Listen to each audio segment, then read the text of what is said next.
Баршаңызға сәлем достар. Бүгін сіздермен өте дәмді әрі қарапайым жолмен жасалатын редискадан салат дайындайтын боламыз.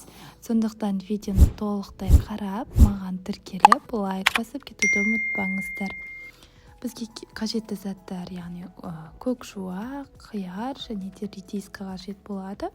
Укроп та салсаңыздар болады. Ең алдымен осы редискамызды жұқалап турап алатын боламыз. Артық жерін алып тастаймыз. Мінекей видеода көрсетілгендей дөңгелек формада жұқалап кесіп аласыздар. Мінекей барлығын осылай кесіп болған соң қиярымызды алып, оны да кішкене ірірек болғандықтан ортасынан бөліп кесіп алдым. Сізде ұсақ болса, яғни оны солайына дөңгелектеп кесіп алсаңыздар да болады.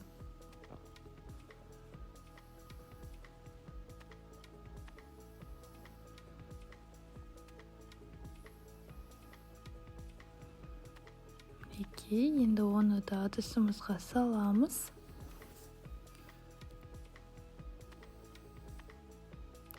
Онан соң осы көк жуамызды да турайтын боламыз. Сіздер өз қалауларыңыз бойынша аскөкті де пайдалансаңыздар болады.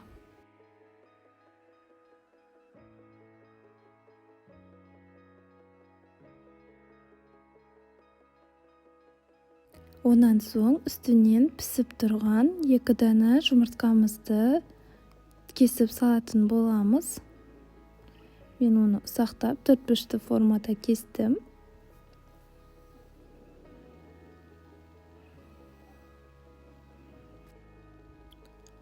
Жұмыртқамызды да осы салат үстіне саламыз. Онан соң үстінен қаймақ, бұл жерде 1,5 шай қасық көлемінде, және де өз қалауларыңыз бойынша майонез де салсаңыздар болады.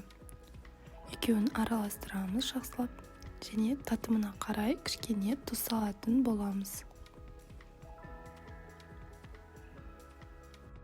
Мінекей витаминге бай, өте дәмді әрі күтірлеп тұратын салатымыз дайын.